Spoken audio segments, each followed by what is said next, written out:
De Paris n'importe où, bras dessus, en chantant des chansons, bras dessus. De Paris n'importe où, bras dessus. It is 8:30. I am just done my course for the day and I am absolutely exhausted. It was a 12-hour day with no breaks today. Next time, instead of booking the intensive course, I'm gonna book the not so intensive course. Mostly naps and sitting in the hot tub, I think. But I wanted to tell you a story that came out of the conversations that we had today. So some people are really, really good at simple issues and kind of dealing with very straightforward things. Some people are super good at sort of complicated issues where maybe there's more than one solution. Some people are really good at complex issues where everything's in a fog and you're not really sure what's going on.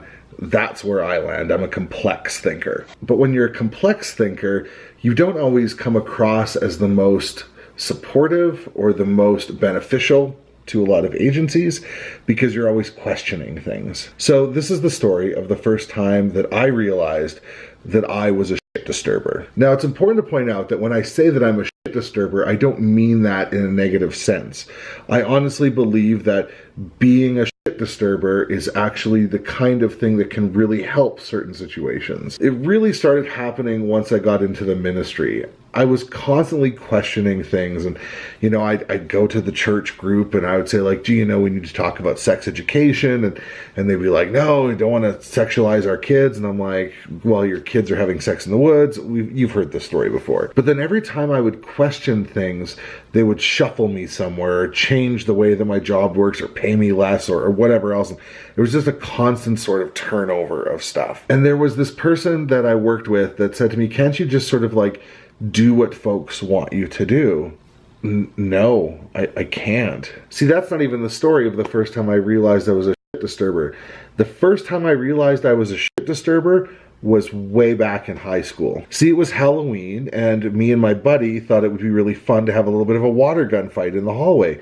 Water's easy, it's easy to clean, you know, there was no paper. But one of the staff really got upset that we were having a water gun fight in the hallway. So of course we got in trouble, we got sent down to the principal's office. He thought it was kind of a ridiculous thing. But he said, okay, well, as punishment, you need to pick garbage. We both thought this was the most ridiculous thing for having a water gun fight.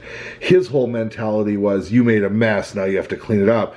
But we weren't cleaning up water, we were cleaning up garbage. So I thought it would be a great idea that if we were picking up garbage, that we should dress as garbage men and treat it very seriously. So the time for our punishment came and we had to pick garbage during the lunch hours, and we came into school with reflective vests and work boots and hard hats, and we cordoned off hallways. We put big banners on either side saying, you know, do not trespass, and we put pylons, and we would do that if we saw a piece of garbage, you know, kind of like a little wrapper or something that we needed to pick up. We'd make sure to keep everything very safe. It was all very above board. Suffice it to say, that did not go over very well. But what it did do was make the administration think about why they were giving the punishments they were giving. And they actually came up with a plan where they would talk to the students about what they thought was an appropriate punishment, which was a small change, but I remember the principal saying to me, Dylan, you're a shit disturber, you know that, right? And I was so proud.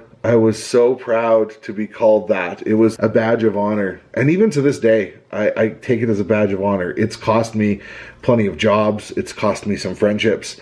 But I'd rather be questioning when I move through this world. I'd rather be asking why we're doing what we're doing and trying to find new solutions. That being said, I'm hoping this week gives me some better tools to do that, which would be nice, so that I don't, you know, lose another job. But, you know, if it happens, I always have this.